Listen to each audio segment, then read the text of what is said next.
एक विशाल और हरा भरा दिखने वाला पपीते का पेड़ नदी के किनारे खड़ा था। वह देखने में बहुत सुंदर था, लेकिन उसका स्वभाव बहुत रूखा था। एक बार पीहू नाम की चिड़िया वहां आई। वह गर्भवती थी और अपने अंडों के लिए एक सुरक्षित घर तलाश रही थी। उसने पपीते के पेड़ से कहा, पपीते भाई, क्या मैं आपकी एक टहनी पर अपना छोटा सा घोंसला बना सकती हूँ?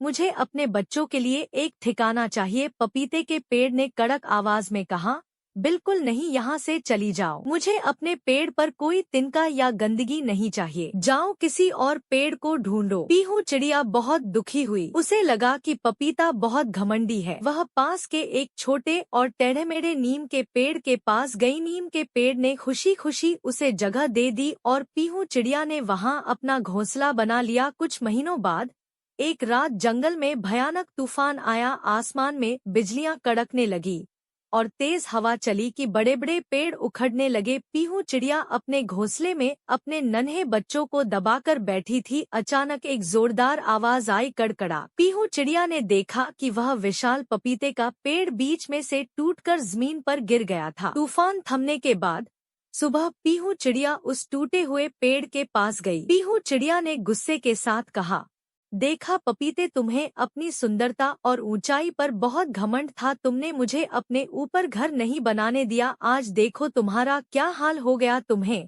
तुम्हारे घमंड की सजा मिली है। पपीता अपनी आखिरी सांसें ले रहा था। वह धीरे से मुस्कुराया और बोला, चिड़िया, बात वह नहीं है जो तुम समझ रही हो। चिड़िया हैरान रह गई। पपीते ने आगे कहा, मुझे बहुत पहले से पता था कि मैं अंदर से खोखला हो चुका हूँ और मेरी जड़ें अब मिट्टी को नहीं पकड़ पा रही है। मुझे मालूम था कि अगला बड़ा तूफान मैं झेल नहीं पाऊंगा और गिर जाऊंगा। उसकी आंखों से आंसू गिर पड़े। अगर मैं तुम्हें उस दिन घोंसला बनाने देता तो आज तुम्हारे नन्हे बच्चे भी मेरे साथ इसी मलबे में दबे होते। मैंने तुम्हें बुरा बनकर इसलिए भगाया ताकि तुम किसी मजबूत पेड़ पर जाओ और तुम्हारे बच्चे सुरक्षित रहें। यह सुनकर पीहू चिड़िया सन्न रह गई। उसकी आंखों से आंसू बहने लगे, जिसे वह घमंड समझ रही थी। वह दरअसल पपीते का बलिदान था। उसने